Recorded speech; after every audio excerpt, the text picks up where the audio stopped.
Hey, it's Jim Csek. You're watching Kelowna Now. My new segment here, we're going to talk to average Canadians or expert Canadians. If you've lived here. Armchair experts. Armchair experts, people that just want to voice their opinion, just want to have something to say. I did the first one with Scott Deedles, and we talked about the budget. And today we're going to talk about a couple of things that are on your mind that... Yeah, I think a great place to start, very hot in public circles right now, is the recriminalization or decriminalization and recriminalization of drugs. So it's turned into a bit of a nightmare. I think MAID as well, expanding to mental health, is a good place to talk about. And then, of course, we can touch on some of the budget as well. Yeah, because you're kind of in that space, the first two topics, right? So, absolutely. BC's looking to reverse their prior decision. And then, obviously, in the House of Commons, Pierre's trying to get the Liberal government to kind of change, and he's not getting very far with that, right? Well, yeah, I think if you look at what Abby said, he's like, hindsight's a wonderful thing when you look at what they're trying to do with recriminalizing drugs. And I think from the outset, the decriminalization was a terrible idea. Public drug use, never good. And it's a healthcare issue, not a criminal issue. And that's the big thing is I think when you look at where the Liberal government has been spending their money, Ukraine, yes, we've sent over 8 billion, we need to support that. But when you actually look at what we're doing here in our own backyard, limited mental health support, limited social services, and we're not actually doing anything to help these people heal. So yeah, I just think it's a bit of a broken system we have here. Yeah, and just keeping in mind, these are the personal opinions of Fraser. Yes. Fraser Johnston. And as well, we're just talking, just like average Canadians, and we're just talking about some of these things.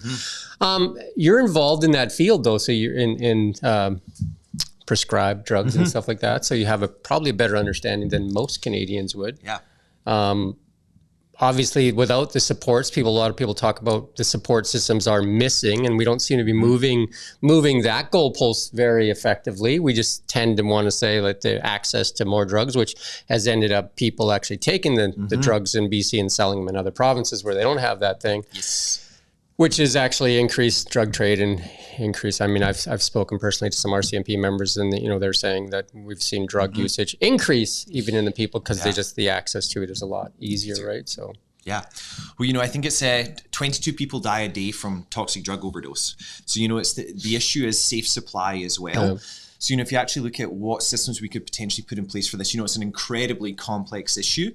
But, if you're looking at safe sites where there is social work support, mental health support as well.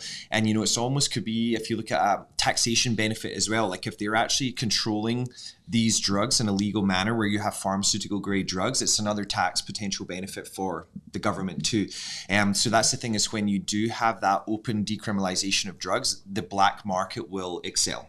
Yeah. So what would you like to see? I mean, beautiful question. If, Jim, it is a close to home issue for me because of my company, which is psychedelic-assisted therapy. So when you actually look at some of the psychedelics that are available now, you look at ibogaine retreats, ayahuasca retreats, even what ketamine's doing for addiction. They have these incredible resources that are showing amazing data. So if I think of what I have to go through on a daily basis to legally give these people drugs in a therapeutic setting, I think there is things we can do, whereas how do we look at proper support, proper therapy, and then potentially look at some of these innovative new treatments that we can bring in to help these people with addiction issues, because addiction at its core is usually from trauma, childhood trauma, even in adolescence, the loss of a job, etc., divorce. So it's like, how can we actually support these people emotionally and get them well and get them back into work as well? So yesterday we witnessed Pierre Poilievre get ousted from the House of Commons for saying some things, but he was trying to get them to discuss the decriminalization of drugs, and they would not. They kept going back to a couple of guys in a basement, and they kept going back to that point as opposed to discussing the issue at hand, which seems odd that they won't even open the discussion, like bring it to the floor, which is, I think, the only way we're ever going to solve any of these issues is talking about them. 100%, Jim. It's really interesting. In our society right now, it's interesting. We have open talk on gender, etc. But for some reason we can't talk about drugs or our consciousness. So there's a way, you have drugs that hurt and drugs that heal, but for some reason in our society, it's like we can talk about alcohol and caffeine and sleeping pills, but these other drugs, heroin, cocaine, psilocybin, LSD, etc., for some reason that is off the table. So I think there is just a mature conversation that needs to happen around drugs, whether they're conscious altering or not, and really how can we open that up and have a big discussion as adults to say, okay, what is actually the path forward here? I find it very juvenile, though, that, when they're trying to talk about an issue as important as that, and then they won't talk about the issue, they keep going back to some, like that he needs to denounce these, a couple of crazy guys in a basement or something like that. Yeah. Whether I don't even know who these people are, whether somebody just kind of said to me that there's a couple of guys in a basement, maybe not, I don't know. But what about the issue at hand, right? Like we seem to be getting gaslit. Mm-hmm. Oh, big time. And I just don't think we're ever getting an answer. Whenever I see Trudeau talk, I think Pierre's been amazing at prompting some of these questions, but then it's almost, he's so interested in just defending and blaming the other party. Like they're almost making them a scapegoat. And it's really just how, as a society, we need to come together and talk about this. And how does the public have more of a say in this forum? Because the way I sometimes look at politics with these things, you have, career politicians that have gone to private school, university, and they've never actually been in the real world. So they're sitting in a room discussing policies, but they're so disconnected from what's actually happening in everyday life with Canadians. It's just like, how do we start to have that say? And there's such a bureaucratic layer of government between MLAs to actually get to anything in Parliament when you're influencing these decisions. It seems like that old fable that we used to hear where the king at some point walked amongst the people to hear what the people actually thought of the king. It seems like Justin Trudeau does not want to hear what people say. Even though the polls say these things, it seems like he's in his own little echo chamber, and he has the few people that continue to echo his message, and he's ignoring the polls and the cries of people. And it seems very odd for a lot of people. It seems hard. MAID is another one you want to talk about. Yes. So yeah, the MAID issue, again, incredibly complex issue. And I think especially for palliative care or patients in palliative care, terminal illness, yes, it's great. But what we've really seen in the last year is they're expanding MAID to include mental health issues as a solely underlying condition. So someone with severe depression, severe PTSD can seek MAID. And, again, if I relate it back to what I do for my business, it's like, why isn't what I'm doing being suggested as a cure before someone is medically assisted dying?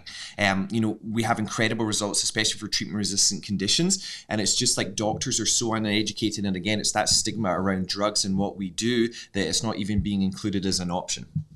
Yeah, I mean, I don't know much about MAID at all, but it seems what I do here, it seems odd that we're saying that it's okay for somebody, maybe having a bad year, a bad week, a bad 2-3 years, and just decide that they just don't want to be here. Yeah.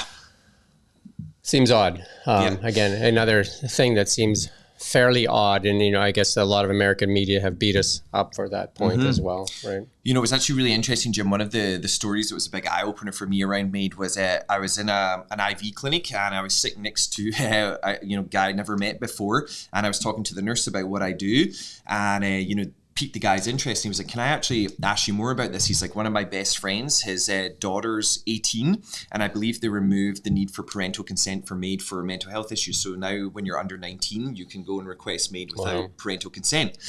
So this guy's daughter had treatment-resistant depression and was basically wanting to go and seek MAID. And he was like trying to do everything in his power, didn't want obviously to do MAID, but he's powerless. He's like, I can't actually do anything because as a parent, they've taken away my right to be able to help my daughter from this. Yeah. Wow. That's a good one if we could find that and and do that story. So yeah. Pretty incredible though. Let's flip to the budget, capital gains. We're hearing a lot from professionals, doctors especially, saying if this is the case, then they will move. And then the response from the Liberal government has been, that's okay. We got a lot of foreign doctors coming in. I'm just like, what?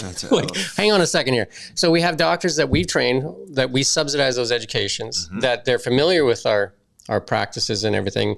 And then we're just willing to say, hey, you know what, go. And we're going to replace them with foreign doctors, which we can't get anyway. Like, I mean, they've been advertising in the UK, BC has, and stuff like that. It seems odd that we don't want to listen to people, and they don't mean like they don't want to hear anything. And it seems like, and there was a guy on there that talked that this is nothing but a huge tax grab. I was working in a CA firm a long time ago when they removed the capital gains exemption on almost everything. There was a $500,000 everybody got was $500,000, and so we ended up crystallizing tons of gains. And they say this is what this is going to do. It's going to end up, but a lot of people crystallizing gains and actually generate a bunch of tax revenue from the crystallization, but also likely have a lot of people choose to do, like, take their business ideas somewhere else. Absolutely, Jim. You know, to go back to your healthcare point as well, it's, you know, hospitals are in disarray right now.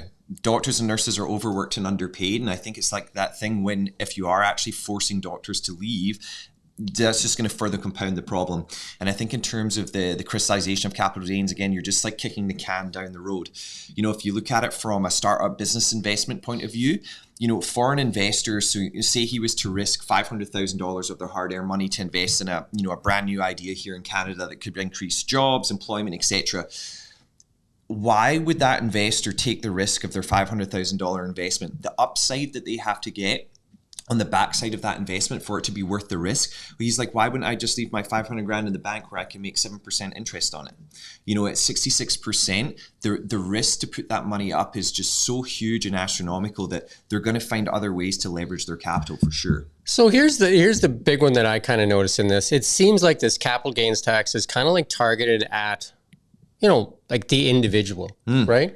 Whereas then we get corporate welfare for large corporations, like, you know, the battery plant for Honda, the battery plant for Volkswagen, and they won't even disclose the billions of dollars that are getting poured into these plants that are, and what I understand from some of the media stories is that a lot of these are employing foreign workers. So it seems odd that the Trudeau Liberals seem to be attacking the common person, and yet providing tons of corporate welfare for large foreign corporations like Volkswagen and Honda are definitely not Canadian corporations. No. I don't know how you look at it, but and then again to say Honda makes a great car. Like we've owned Hondas and I've owned several Hondas. Make a great car. Like there's no doubt about it. But they definitely are not leading the EV industry. So why are we investing in a company that doesn't really have an EV thing? And it was like, oh, Honda's going to build this, you know, EV plant. They don't even make EVs yet. like I think there's another company called Tesla. Yeah, definitely a leader there for sure. Do you know what I mean? Even Ford is making, you know, the Lightning and the Mach-E and that. It's kind of weird. And then not disclosing this. And I would like to say that the party in power, or anybody, the person with the most power should be the most accountable. Do you know what I mean? Like they have an onus to be responsible and accountable and answer to the Canadian people. And this government falls short. Oh, 100%, Jim. And, you know, I think when you look at the corporation side of things too, you know, they're really saying this capital gains tax or this budget's, you know, affecting the top, you know, 1-2% of wealthy individuals. But when you actually look at that capital gains tax, what's happening if you have a hardworking Canadian that's worked for years to build their business, they've contributed to the economy here, and they have that one-off liquidity event in their lifetime, to take 66% of that, that is years of that person's hard life and work and dedication. Well, they don't get a pension, most of these people, right? Exactly. That is their pension. Yes. And then, you know, you're completely wiping out years of their work. I just think it's a highly unfair way of going about it. And again, it's like this was designed to get that top 1%, but in reality, you're actually impacting everyday Canadians who are small, medium-sized business owners. And again, I would bring up the point that it seems to be targeting common, hardworking Canadians as opposed to the corporate welfare that is being dealt out. And I would like to see those numbers, and I think most Canadians would like to see. One of the biggest things I've noticed, and this is just the point, that young people like yourself who are typically Liberal Party supporters have definitely, many have had enough. Oh, huge flip for sure. And I think have had enough of the gaslighting and the irresponsibility and the non-accountability. And I think that's the big thing. And I think everybody's struggling at the gas station. Everybody's struggling at the grocery store. $100 for 2 bags of groceries. Yeah, rent, housing. Housing's gotten worse. Like if we look at the things, what's gotten worse in 8 years? And if you're driving a car, you're responsible for that car. Like, do you know what I mean? If you're the guy steering the car and you've been steering that car for close to 9 years and you don't want to take any responsibility for the stuff you've run over and hit and that. Well, you know, Jim, it's like, I don't know. Yeah, I think you've hit the nail on the head there. When you have been responsible for multiple budgets and, like you say, almost 9 years in power, the guy that was behind you is so far out of power, there's no one else to blame but yourself.